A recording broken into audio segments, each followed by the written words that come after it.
ꯑꯩꯈꯣꯏ ꯃꯤꯑꯣꯏꯕꯁꯤꯡ ꯑꯁꯤꯗꯒꯤ ꯍꯧꯔꯒ ꯃꯥꯂꯦꯝꯁꯤꯗ ꯂꯩꯔꯤꯕ ꯊꯋꯥꯏ ꯄꯥꯟꯕ ꯖꯤꯕ ꯈꯨꯗꯤꯡꯃꯛ ꯃꯇꯝꯒꯤ ꯃꯇꯨꯡ ꯏꯟꯅ ꯅꯣꯡꯃ ꯅꯠꯇ꯭ꯔꯒ ꯅꯣꯡꯃꯗꯤ ꯑꯩꯈꯣꯏꯒꯤ ꯍꯛꯆꯥꯡ ꯄꯣꯂꯥꯡ ꯑꯁꯤꯕꯨ ꯊꯥꯗꯣꯛꯂꯝꯂꯒ ꯆꯠꯈꯤꯒꯅꯤ꯫ ꯃꯁꯤ ꯑꯍꯥꯟ ꯑꯀꯣꯟꯒꯤ ꯋꯥ ꯈꯛꯇꯅꯤ ꯍꯥꯏꯕꯁꯤꯗ ꯑꯩꯈꯣꯏ ꯈꯨꯗꯤꯡꯃꯛꯅ ꯌꯥꯅꯔꯕ ꯋꯥꯐꯝꯅꯤ꯫ ꯑꯗꯨꯕꯨ ꯃꯇꯥꯡ ꯑꯁꯤꯗ ꯍꯪꯕ ꯌꯥꯕ ꯋꯥꯍꯪꯗꯤ ꯑꯩꯈꯣꯏ ꯃꯤꯑꯣꯏꯕꯁꯤꯡ ꯑꯁꯤ ꯇꯁꯦꯡꯅ ꯑꯁꯤꯕ ꯍꯥꯏꯕꯁꯤꯒꯤ ꯈꯌꯥꯠꯇꯒꯤ ꯅꯥꯟꯊꯣꯛꯄ ꯁꯨꯡꯌꯥꯃꯛ ꯌꯥꯔꯔꯣꯏꯗ꯭ꯔꯥ?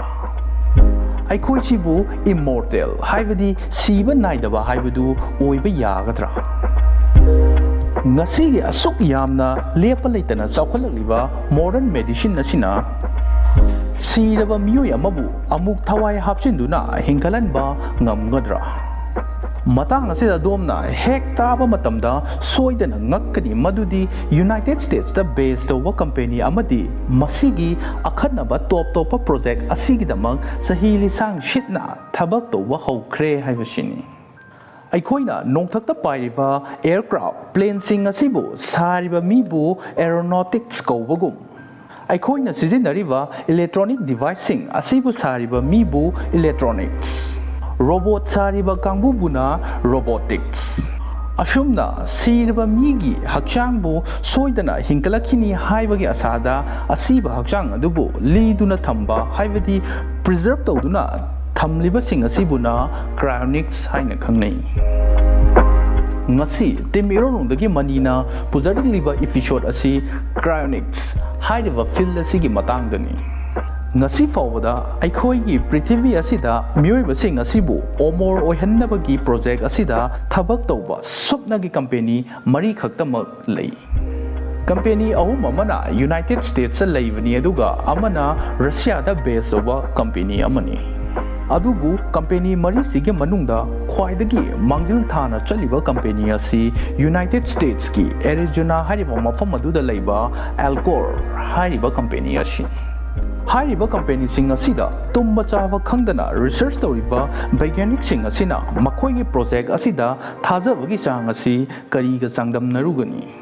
ꯃꯈꯣꯏꯅ ꯑꯁꯨꯛꯀꯤ ꯃꯇꯤꯛ ꯊꯥꯖꯩ ꯃꯗꯨꯗꯤ ꯂꯥꯛꯀꯗꯧꯔꯤꯕ ꯆꯍꯤ 50 ꯅꯠꯇ꯭ꯔꯒꯅ 60 ꯑꯁꯤꯗ ꯑꯩꯈꯣꯏꯒꯤ ꯃꯦꯗꯤꯀꯦꯜ ꯁꯥꯏꯟꯁ ꯑꯁꯤ ꯑꯁꯨꯛꯀꯤ ꯃꯇꯤꯛ ꯆꯥꯎꯈꯠꯂꯛꯇꯨꯅ ꯃꯤꯑꯣꯏꯕꯁꯤꯡ ꯑꯁꯤ ꯁꯤꯕ ꯅꯥꯏꯍꯟꯗꯅ ꯅꯠꯇ꯭ꯔꯒꯅ ꯁꯤꯔꯕ ꯃꯤꯑꯣꯏ ꯑꯃꯕꯨ ꯃꯍꯥꯛꯀꯤ ꯊꯋꯥꯏ ꯑꯗꯨ ꯑꯃꯨꯛ ꯍꯟꯅ ꯄꯣꯔꯛꯇꯨꯅ ꯍꯤꯡꯒꯠꯍꯟꯕ ꯌꯥꯒꯅꯤ ꯍꯥꯏꯔꯤ꯫ ꯑꯩꯈꯣꯏꯅ ꯃꯁꯤꯒꯤ ꯀ꯭ꯔꯥꯏꯑꯣꯅꯤꯛꯁ ꯀꯝꯄꯦꯅꯤꯁꯤꯡ ꯑꯁꯤ ꯃꯄꯥꯟꯗꯒꯤ ꯍꯦꯛ ꯌꯦꯡꯕ ꯃꯇꯝꯗꯗꯤ ꯏꯆꯝ ꯆꯝꯕ ꯑꯣꯐꯤꯁ ꯑꯃꯒꯤ ꯕꯤꯜꯗꯤꯡꯒꯤ ꯃꯑꯣꯡ ꯃꯥꯟꯒꯅꯤ꯫ ꯑꯗꯨꯕꯨ ꯑꯗꯣꯝꯅ ꯕꯤꯜꯗꯤꯡꯁꯤꯡ ꯑꯗꯨꯒꯤ ꯃꯅꯨꯡꯗ ꯆꯪꯕ ꯇꯥꯔꯒꯗꯤ ꯑꯗꯣꯝ ꯉꯛꯄꯒꯤ ꯄꯟꯗꯣꯝ ꯍꯥꯏꯕꯗꯨ ꯁꯣꯏꯗꯅ ꯂꯣꯝꯒꯅꯤ꯫ ꯍꯥꯏꯔꯤꯕ ꯕꯤꯜꯗꯤꯡꯁꯤꯡ ꯑꯁꯤꯒꯤ ꯃꯅꯨꯡꯗ ꯃꯤꯑꯣꯏꯕꯒꯤ ꯑꯁꯤꯕ ꯍꯛꯆꯥꯡꯕꯨ ꯂꯤꯗꯨꯅ ꯊꯝꯕ ꯌꯥꯅꯕ ꯁ꯭ꯇꯥꯏꯟꯂꯦꯁ ꯁ꯭ꯇꯤꯜꯅ ꯁꯥꯕ ꯑꯆꯧ ꯑꯆꯧꯕ ꯗꯔꯝ ꯃꯥꯟꯕ ꯄꯥꯇ꯭ꯔꯁꯤꯡ ꯎꯕ ꯐꯪꯒꯅꯤ꯫ ꯉꯁꯤ ꯐꯥꯎꯕꯗ ꯁꯤꯔꯕ ꯃꯤꯑꯣꯏꯕꯒꯤ ꯍꯛꯆꯥꯡ ꯑꯁꯤ ꯀꯌꯥꯝ ꯌꯥꯝꯅ ꯂꯤꯗꯨꯅ ꯊꯝꯈ꯭ꯔꯕꯒꯦ ꯍꯥꯏꯕꯒꯤ ꯌꯥꯝꯅ ꯅꯧꯕ ꯔꯤꯄꯣꯔꯠ ꯊꯤꯕ ꯐꯪꯗ꯭ꯔꯦ꯫ ꯑꯗꯨꯕꯨ 2014ꯗ ꯐꯣꯡꯈꯤꯕ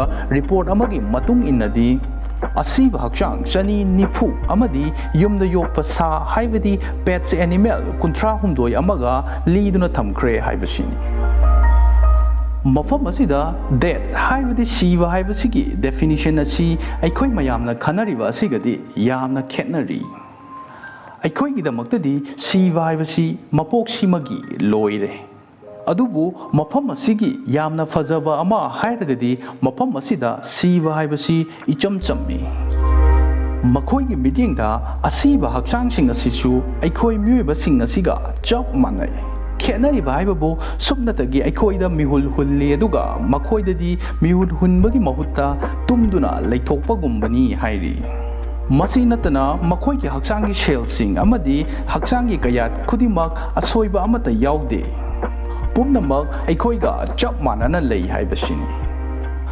ꯑꯃꯔꯣꯝꯗ ꯑꯩꯈꯣꯏꯅ ꯑꯁꯨꯝꯅ ꯍꯥꯏꯔꯕꯁꯨ ꯌꯥꯏ ꯃꯗꯨꯗꯤ ꯃꯈꯣꯏꯒꯤꯗꯤ ꯃꯇꯝꯒꯤ ꯈꯣꯡꯆꯠ ꯑꯁꯤ ꯂꯦꯞꯇꯨꯅ ꯂꯩꯊꯣꯛꯄꯒꯨꯝꯕꯅꯤ꯫ ꯑꯩꯈꯣꯏꯅ ꯁꯥꯏꯟꯁ ꯐꯤꯛꯁꯟ ꯈꯨꯗꯝ ꯑꯣꯏꯅ ꯗ ꯇꯥꯏꯝ ꯇ꯭ꯔꯦꯚꯦꯜꯁ ꯅꯠꯇ꯭ꯔꯒꯅ ꯀꯦꯞꯇꯦꯟ ꯑꯃꯦꯔꯤꯀꯥ ꯍꯥꯏꯔꯤꯕ ꯃꯨꯚꯤꯁꯤꯡ ꯑꯁꯤꯗ ꯎꯔꯤꯕ ꯑꯁꯤꯒꯨꯝ ꯀꯔꯤꯒꯨꯝꯕ ꯂꯥꯛꯀꯗꯧꯔꯤꯕ ꯆꯍꯤ 60 ꯑꯁꯤꯒꯤ ꯃꯅꯨꯡꯗ ꯃꯦꯗꯤꯀꯦꯜ ꯁꯥꯏꯟꯁ ꯑꯁꯤ ꯀꯥ ꯍꯦꯟꯅ ꯆꯥꯎꯈꯠꯂꯛꯇꯨꯅ ꯑꯁꯤꯕ ꯍꯛꯆꯥꯡꯁꯤꯡ ꯑꯁꯤꯒꯤ ꯊꯋꯥꯏ ꯑꯁꯤ ꯑꯃꯨꯛ ꯍꯟꯅ ꯄꯣꯔꯛꯄ ꯉꯝꯂꯕꯗꯤ ꯄꯨꯝꯅꯃꯛ ꯋꯥ ꯂꯣꯏꯔꯦ꯫ ꯃꯁꯤꯗ ꯁꯤꯖꯤꯟꯅꯔꯤꯕ ꯑꯆꯧ ꯑꯆꯧꯕ ꯗꯔꯝ ꯃꯥꯟꯕ ꯄꯥꯇ꯭ꯔꯁꯤꯡ ꯑꯁꯤꯒꯤ manung asi asuki matik ingni. Ingbagi haibabu aikhoigi prithvi asigi khwaidagi ingba mafam oiba Antarctica dagi fauba hena ingni.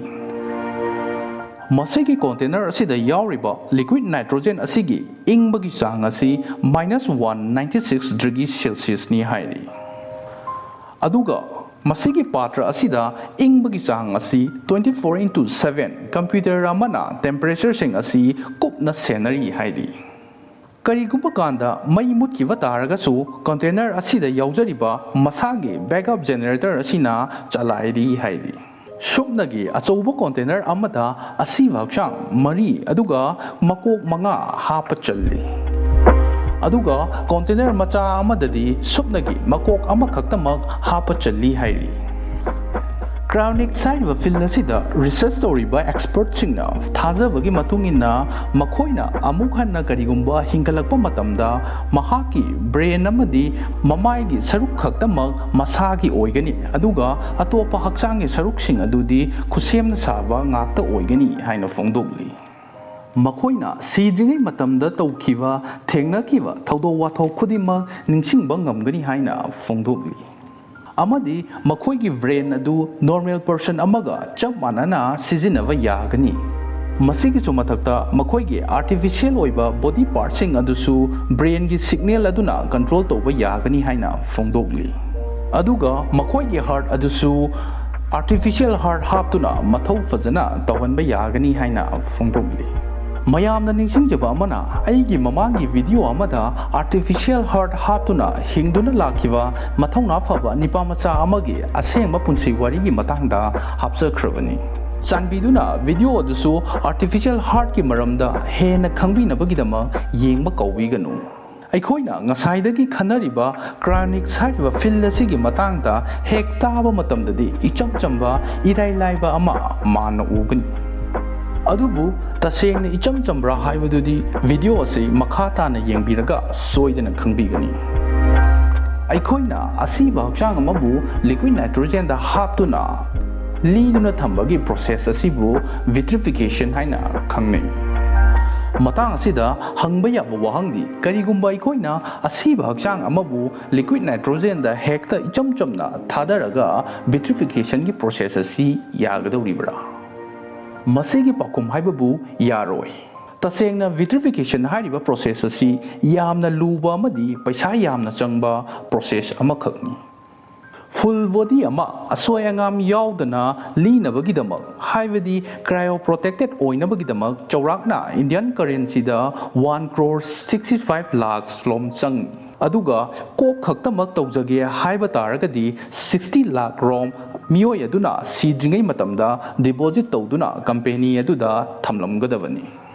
Hairiba thamgadoriba company aduga terms and conditions sing loina yanaraba matungda tawgadoriba miyoi adugi documents sing adu Alcor gi waiting list da mingchansinduna thamgani.